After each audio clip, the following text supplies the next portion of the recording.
Là maintenant, j'ai aussi les 7 tonnerres. Donc, les 7 tonnerres qu'on a parlé beaucoup. La Bible est là. Je vais vous enseigner cela dans beaucoup de thèmes. Les 7 tonnerres sont venus vous surprendre et son message de l'heure et du jour. Écoutez-le. Luc 23. Dans Luc 23, je vais d'abord vous toucher une partie des versets. Luc 23 nous dit, ils se levèrent tous et ils conduisit Jésus devant Pilate. Ils se mirent à l'accuser, disant, nous avons trouvé cet homme excitant notre nation à la révolte, empêchant de payer le tribut à César. Et se disant lui-même Christ, roi. Pilate l'interrogea en ces termes. Es-tu le roi des Juifs? Jésus lui répondit, tu le dis. Donc Jésus était un écoutez-le. On lui pose la question, es-tu le roi des Juifs? Il répond, tu le dis. Il était un écoutez-le. Il ne fuyait pas parce que il était venu pour accomplir la mission de Dieu. On lui pose la question, Pilate connaissait qu'il était un écoutez-le. Donc tu le dis. C'est dans Matthieu combien? Matthieu 23, Luc 23. C'est ça, non? Luc 23. Ah. Ils se mirent à l'accuser. Et tu le dis? Lui-même. Pilate l'interrogea, il dit, tu le dis. Pilate dit aux principaux sacrificateurs, à la foule, je ne trouve point de coupable en cet homme. Vous voyez? Il était un écoutez-le. Un écoutez-le.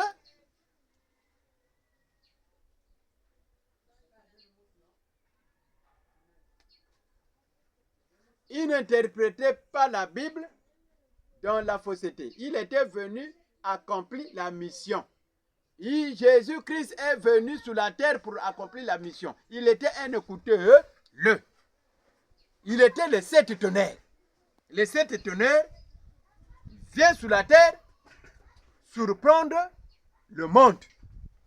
Un écoutez-le. Donc, les 7 tonnerres sont venus vous surprendre et son message de l'heure et du jour. Écoutez-le. Il avait le message de l'heure, il avait le message du jour. Il était aussi un écoutez-le.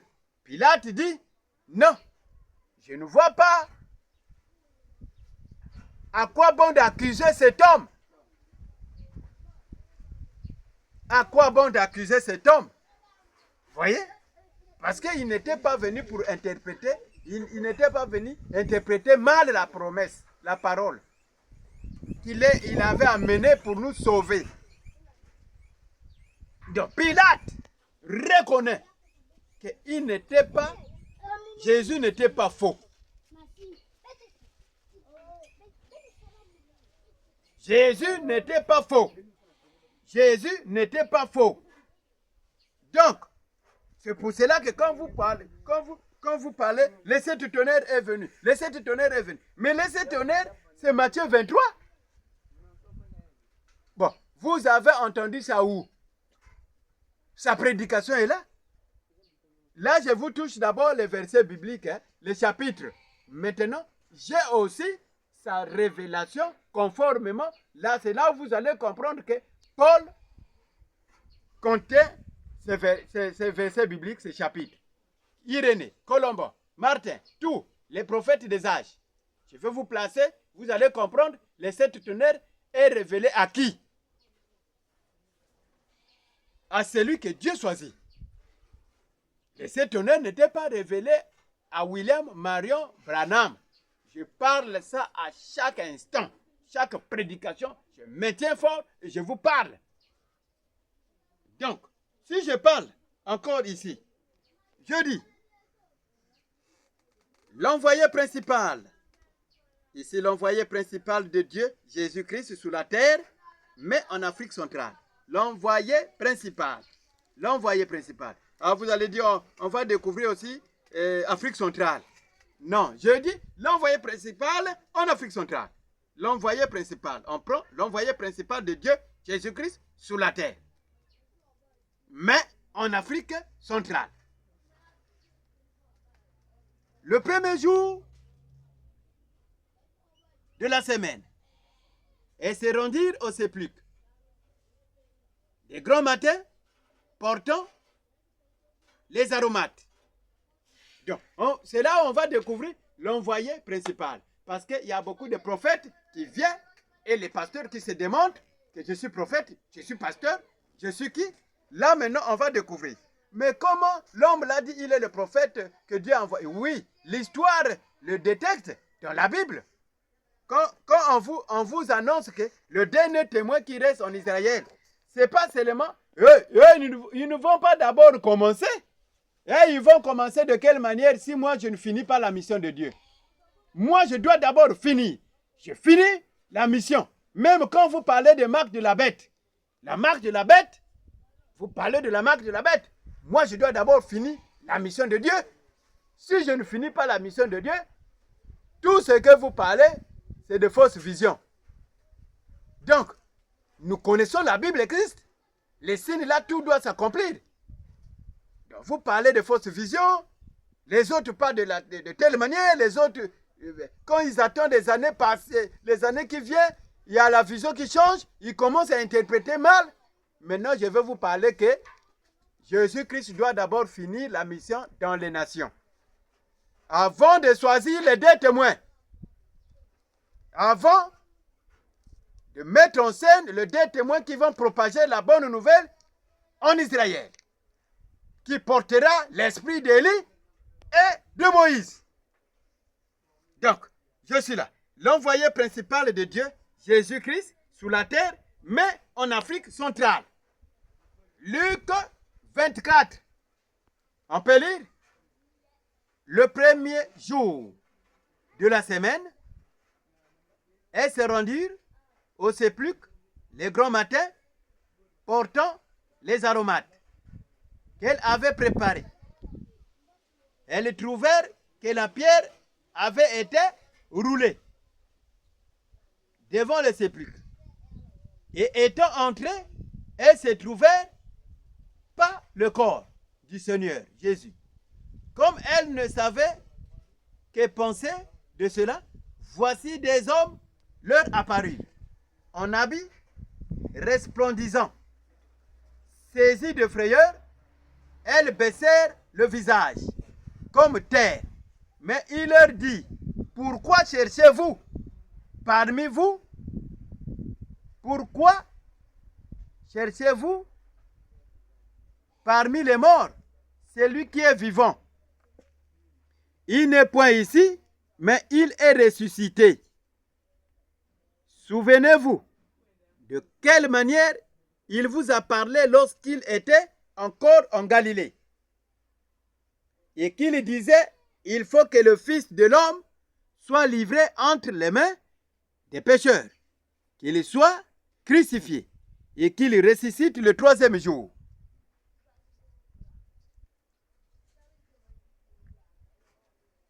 Et elles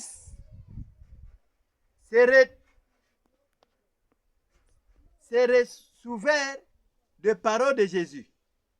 À leur retour du sépulcre, elle annonça à toutes ces choses aux 11 et à tous les autres. Celles qui diraient ces choses. Les apôtres étaient Marie de Magdala, Jean, Marie, mère de Jacques, et les autres qui étaient avec elle. Et c'était discours pour les revêtir, et ils n'écrirent pas ces femmes. Mais Pierre se leva, en courut, en sépulcre, s'étant baissé, il ne vit que les linges qui étaient à terre. Et puis il s'en alla chez lui, dans l'étonnement de ce qui était arrivé. C'est pour cela que je vous dis que, j'ai dit que l'envoyé principal de Dieu en Afrique, Luc 24, je parle de Luc 24. Je vais lire ça jusqu'à la fin, vous allez découvrir. Vous allez découvrir même là où Thomas, qui était son disciple, qui boudait, qu'on ne croit pas. On ne croit pas que vous êtes prophète. Mais Thomas avait cru. Quand Jésus-Christ a montré la main droite à Thomas, il a vu la croix avec le sang. Il montre encore sa main gauche. Regarde. C'est pas moi. Thomas a cru que c'était vrai. Donc, le témoignage palpable qui va démontrer que le messager est sous la terre, l'envoyé principal de Jésus-Christ est sous la terre, en Afrique, c'est à base des croix. Je vais vous montrer ça dans la prédication qui va venir. Vous allez voir la main gauche, la croix, la main droite, la croix. Je vais vous donner aussi les vertus. Vous allez lire, c'est une convocation solennelle. Je suis toujours dans la convocation solennelle. Parce que les 7 tonnerres, le livre est trop gros. Vous n'allez pas supporter dans la journée à tout écouter. Donc c'est trop gros. Même moi, ça pèse sur moi. Comme des fois vous. Donc, on doit manger ça un peu. Vous allez découvrir. L'envoyé principal en Afrique. Là, il dit en Afrique centrale. Donc, pour détecter l'envoyé principal, il doit avoir la croix. Bon, depuis que le monde existe, depuis qu'on a entendu parler de Jésus-Christ, même là, ça c'est la main droite. Il y a la croix qui est là, la main droite. La croix est là. La croix avec le sang. Maintenant, ça c'est la croix. Je vous montre la croix dans la main droite. Maintenant, je vais vous montrer maintenant là où on m'a pris la carte photo.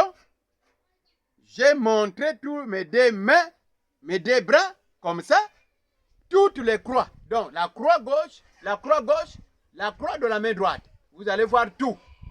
C'est là où nous allons découvrir. C'est vrai que l'envoyé principal de Jésus-Christ, il est maintenant en Afrique centrale. On va découvrir. On doit découvrir, les détecter. L'envoyé principal de Jésus-Christ est en Afrique centrale. C'est pour cela que le Seigneur Jésus-Christ, il dit en Afrique centrale. Il écrit l'Afrique centrale. C'est pour cela que moi j'ai parlé que Dieu avait déjà quitté l'Europe. C'est pour cela que vous entendez, il y a beaucoup de phénomènes qui se produisent là-bas. Donc, s'il quitte l'Afrique, vous allez aussi subir. L'Afrique aussi va subir. Dans le moment où il est là,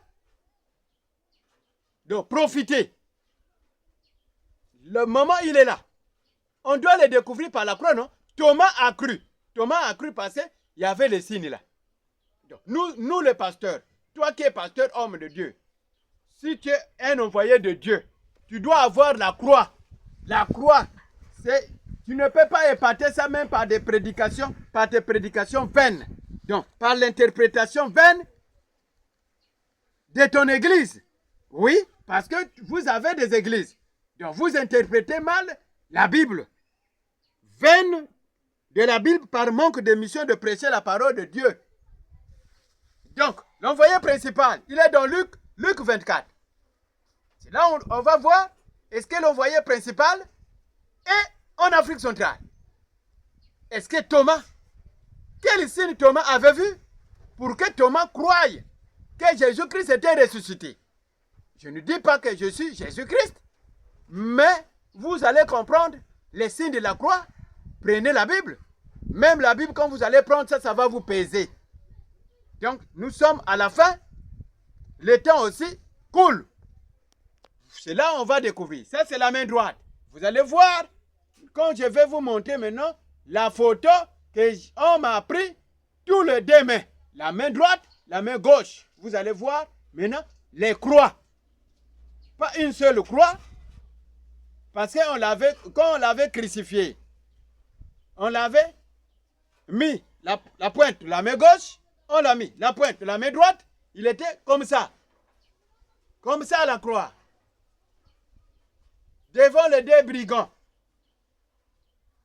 Maintenant, en pensant que quand il est passé à la croix, aucun pasteur va passer là-bas. Les pasteurs, les prophètes, toi qui es prophète de Dieu, toi qui es apôtre, tu dois avoir le signe de la croix. Vous allez découvrir les vertus. Les vertus, je vais vous les détailler après. C'est une convocation solennelle que je vous ouvre les yeux. Écoutez, écoutez. Donc, ça ne dit pas que je vous attire, mais c'est une convocation solennelle. Je parle ouvertement et j'annonce ça sévèrement. Je le crois et je crois dans ma mission. Donc, Dieu ne peut pas faire apparaître les signes comme ça sans que cet homme soit un mandateur de Dieu. Donc, Dieu ne peut pas envoyer les signes ou faire apparaître les signes. Les signes depuis des décennies. Depuis des siècles et des siècles, la croix apparaît encore en Afrique. Ça apparaît en Afrique. Maintenant, vous vous trompez que les deux élus là-bas en Israël, vous trompez. Et eux, pour commencer, moi, je dois d'abord finir. Je parle. Si je parle parce que c'est moi qui ai la clé. J'ai la clé. Dieu ne peut pas d'abord commencer.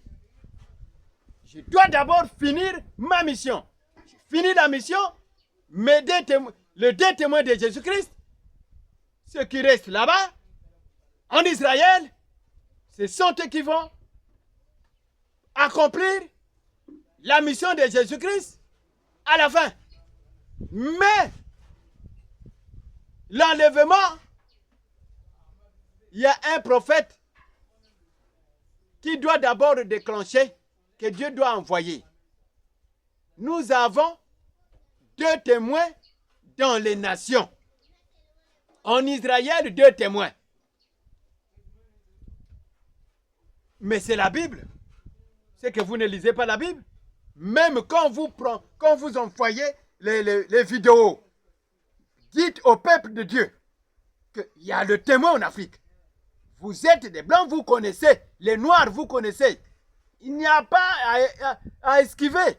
Vous donnez seulement l'espoir ou peur aux chrétiens, mais sans se rendre compte que le peuple sera surpris. L'enlèvement s'est produit, personne n'est parti. On entend parler qu'il y avait un prophète que Dieu avait envoyé dans les nations en Afrique. Bon, ça va vous amener en quoi? C'est pas dans la bataille? Dans des troubles? Prêchez bien les enfants de Dieu. N'interprétez pas dans la Bible dans la vaine mission. Parce que quand vous prenez une mission d'un prophète, d'un messager, là maintenant, c'est une interprétation. Donc vous prenez, vous interprétez. Ça devient une interprétation vaine. Un prophète qui vit, il a sa mission, il prêche son message, c'est fini, c'est clôturé, c'est fini. On attend encore si Dieu avait promis encore. Mais quand on prend la mission d'un prophète, on prêche ça. Mais ça ne concorde même pas avec la vision, avec le message. Donc vous allez comprendre tout ce que je vous ai parlé. Nous sommes encore loin. Réveillez-vous. Nous sommes au temps de la fin. Vous allez comprendre. Pour préparer les élus, pour l'enlèvement, les sages, les scribes, les pharisiens. Donc pour préparer les élus pour l'enlèvement. C'est Jean 1. Nous allons rentrer encore. Il y a beaucoup de prédications, beaucoup de prédications. Et vous serez enseignés dans la vérité. C'est pour cela que j'avais chanté un chanson là. Balinga, balinga te, sangomalamo kosakolama. Balinga, balinga te, na kote ya vérité. Balinga, balinga te, sangoma la moko sakolama, balinga balinga te, na kote ya vérité, balinga balinga te, sangoma la moko sakolama, balinga balinga te, na kote ya vérité, balinga balinga te, sangoma la moko sakolama, balinga balinga te, na kote ya vérité. Donc, même si vous acceptez, ni vous acceptez pas, j'annoncerai la parole de mission de Jésus-Christ. Parce que j'ai tous mes signes. Demandez, la croix a été apparue, c'est-à-dire a été manifestée, manifestée au temps du ministère de notre Seigneur Jésus-Christ. Mais la croix apparaît encore en Afrique. La croix apparaît en Afrique avec tous les signes prophétiques. La croix. C'est simple. Ce n'est pas seulement une seule croix dans la main droite, mais tous les deux mains. Vous allez croire. Maintenant, détectez, amenez ça dans vos temples. Détectez ça. Il vient d'où?